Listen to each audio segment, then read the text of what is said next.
Voulez-vous en savoir plus sur les 8 patrons de conception essentiels que tout développeur devrait connaître? Dans cette vidéo, nous discuterons du modèle de la fabrique, du modèle du constructeur, du modèle du singleton, du modèle de l'observateur, du modèle de l'itérateur, du modèle de la stratégie, du modèle de l'adaptateur et du modèle de la façade. Ces modèles sont largement utilisés dans la programmation orientée objet et peuvent vous aider à écrire un code meilleur et plus réutilisable. Alors, qu'attendez-vous? Allons-y. Les patrons de conception font partie intégrante de l'ingénierie logicielle, offrant des solutions établies à des problèmes de conception récurrents. Ils fournissent une approche systématique pour construire des systèmes logiciels flexibles, efficaces et faciles à maintenir. L'une des contributions les plus influentes au monde des patrons de conception est le livre intitulé Design Patterns, Elements of Reusable Object-Oriented Software, rédigé par Eric Gamma, Richard Helm, Ralph Johnson et John Vlissides, communément appelé le Gang of Four, GOF. Publié en 1994, ce livre est devenu depuis une pierre angulaire du développement logiciel, guidant les programmeurs vers la création d'applications bien structurées et robustes.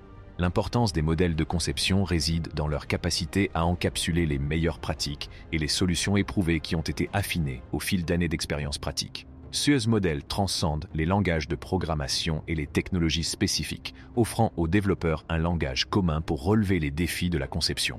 Cela facilite la communication entre les équipes de développement et contribue à la qualité globale des projets logiciels. Les modèles de conception sont souvent classés en 3 groupes principaux: les modèles de création, les modèles structurels et les modèles comportementaux. Les patrons de création se concentrent sur le processus de création d'objets, offrant des solutions pour gérer l'instanciation d'objets et s'assurer que les objets sont créés d'une manière qui répond aux exigences de l'application. Les modèles structurels traitent de la composition des classes et des objets pour former des structures plus larges, tout en maintenant ces structures flexibles et efficaces. Les modèles comportementaux, quant à eux, se concentrent sur les interactions entre les objets, en définissant les modèles de communication et les responsabilités entre eux. En répartissant les modèles de conception dans ces catégories, les développeurs sont en mesure d'aborder les différents aspects de la conception de logiciels de manière systématique. Les patrons de création aident à gérer la création d'objets, en veillant à ce que les objets soient créés de manière contrôlée et organisée. Les modèles structurels facilitent l'organisation des classes et des objets afin de créer des structures complexes faciles à gérer. Les modèles comportementaux permettent aux développeurs de définir des interactions efficaces et claires entre les objets, garantissant ainsi un flux fluide de données et de comportements au sein de l'application.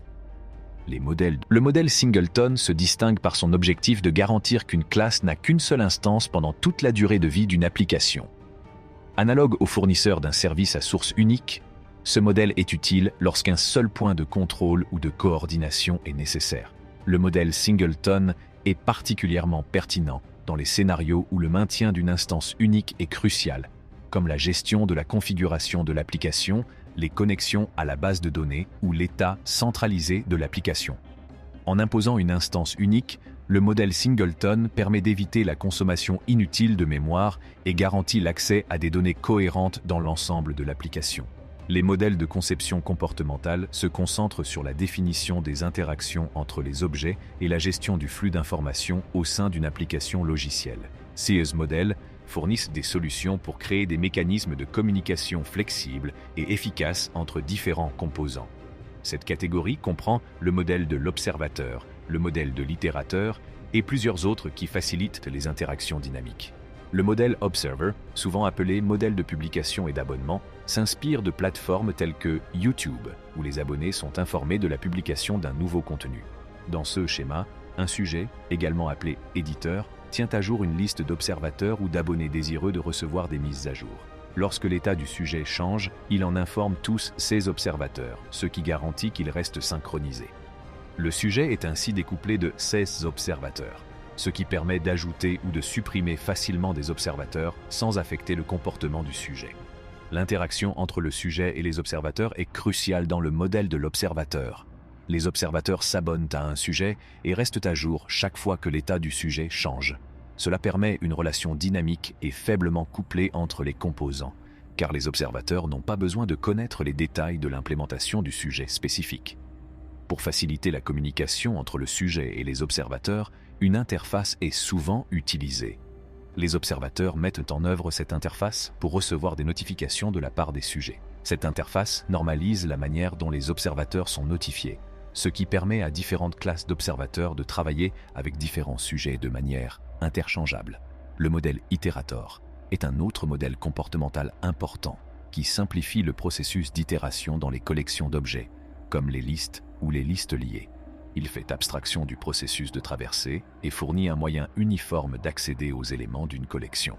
Cela est similaire à la façon dont le mot-clé intégré in de Python fonctionne pour les listes. Pour les structures plus complexes, comme les listes chaînées, les développeurs peuvent créer des itérateurs personnalisés pour définir la manière dont l'itération doit se produire, ce qui permet une navigation aisée dans la collection. Les modèles de conception structurelle se concentrent sur la création de relations entre les classes et les objets pour former des structures plus larges, tout en favorisant la flexibilité et la réutilisation dans la conception des logiciels. Cette catégorie comprend des modèles tels que le modèle de stratégie et le modèle d'adaptateur, qui contribuent à la construction de systèmes robustes et adaptables. Le modèle de stratégie est une approche polyvalente qui permet aux développeurs de modifier ou d'étendre le comportement des classes de manière dynamique. Il consiste à définir une famille d'algorithmes interchangeables et à les encapsuler dans leur propre classe. En utilisant ce modèle, vous pouvez changer de stratégie au moment de l'exécution en modifiant le comportement d'un objet sans modifier sa structure. Cette approche est conforme au principe ouvert-fermé, selon lequel les classes restent ouvertes à l'extension mais fermées à la modification. Dans le modèle de stratégie, les différentes stratégies sont encapsulées dans des classes distinctes, chacune mettant en œuvre une interface commune.